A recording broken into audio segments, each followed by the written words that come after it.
What's up, fellow nerds? I've got an unboxing today. Comic I got on eBay. It's in a beautiful Gemini type holder here, so looks like it's in good shape. This is the last book that I need to complete my Jack Kirby Fourth World run. And I'm very excited about it. So let's have a look. It looks like this seller is very experienced, knows what they're doing. Tyvek inside of a Gemini. Beautiful. Painter's tape. Low stick. Easy to open. It's exactly how I like to send other folks comics. The same way that I like to receive them. So don't have any concern about damage and shipping because it's been shipped really well. Look at that. And we have a nice Mylar. It looks like maybe we got a freebie too. Oh yeah, look. Suicide Squad. This is one from the new team, the free comic book day version. That's a nice little freebie, but that's what we're looking for right there.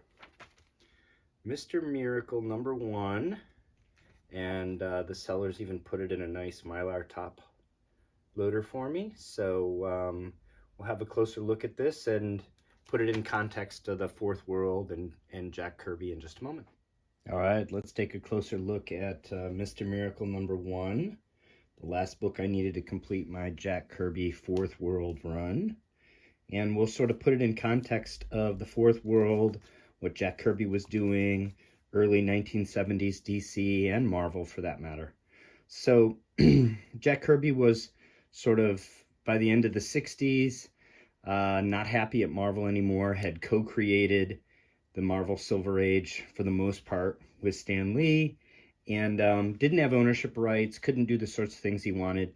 While he was writing or co-plotting the Tales of Asgard with Stan in the back of the Journey into Mystery and Thor books, he sort of imagined this Ragnarok, where he wanted to essentially kill off all the gods, have there be this great rebirth and tell this big story. But whether it was Stan or Martin Goodman, just didn't want to kill off their cash cow of the Thor and the whole Asgardian pantheon that they had built up, that thought that would be bad for business.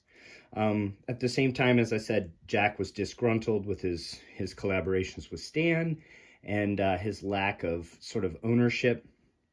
So he went to DC and pitched this big idea, basically retold the story that he wanted to tell, and created his own pantheon to do it, the New Gods. At the time it was launched, it wasn't called the Fourth World, but now it's called the Fourth World. And he was at the time working on Superman's pal Jimmy Olsen, so he kind of launched in 1970 the concept in Jimmy Olsen number 133 and 134. We get glimpses of what's to come, and we get cameos of Darkseid, the big bad in the Fourth World. But then the Fourth World formally gets launched with Forever World #1. That's this book here. So I'm trying to collect these in approximately like 8.0, 9.0 raw. This is a nice spot where I can get them at a discount to what they would sell if they were slabbed, and I can always clean these up, clean press them, send them off for submission if I want. Forever World, or rather Forever People #1, as I said, it's the launch of the Fourth World, and it's a Superman crossover. We have the first appearance of the Forever People, the first full appearance of Darkseid, and this is February 1971. There's about 2,000 of them in the census, and an 8.0 slabbed is going to cost you about $325. A 9.0 slabbed is going to cost you about $425. You can find a raw book like this around $100 to $150 usually, And again, that's a place where I'm confident I'm not going to lose money with my hobby. I can at least recoup the money that I put into that book.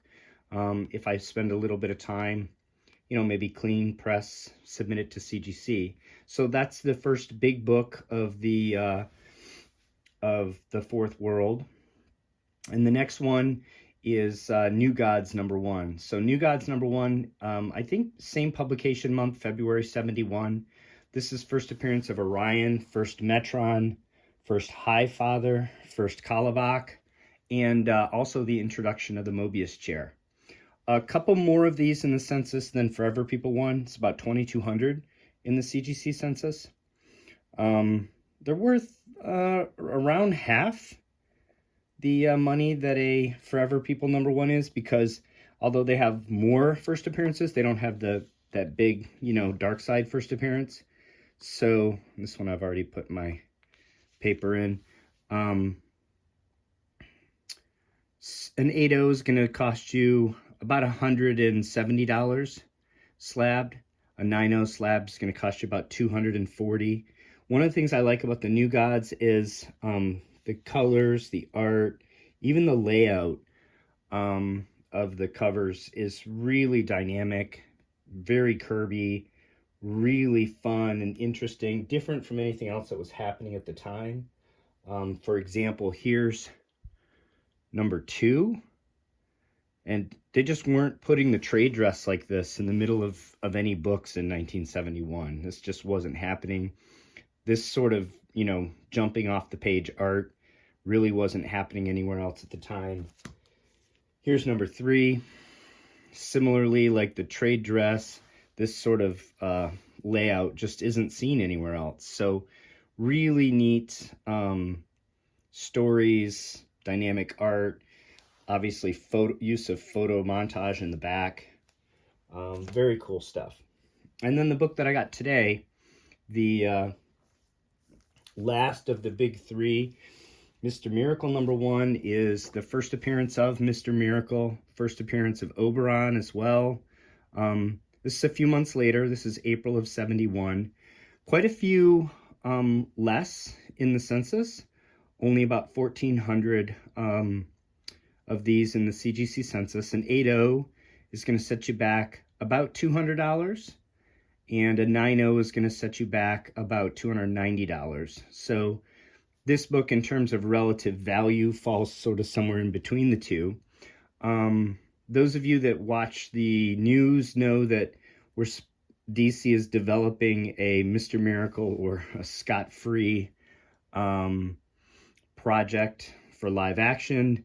We know that this is the first appearance of both Mr. Miracle and Oberon right here on the front page. His Mr. Miracle was raised in Apocalypse and is an escape artist named Scott Free. So again, happy to pick up this last book. These are the big three of the Fourth World right here. Some would count the earlier cameos of Darkseid in Jimmy Olsen as, up here. We also have the appearance of Big Barda later. So there's some other, books in this series that are tough to run down, but these are the big three. This is the last one that I needed to complete all of my Kirby runs. So happy to get it, happy with this condition, and thought I'd share that with everybody. So keep enjoying comics, keep taking care of one another, and we'll see you soon.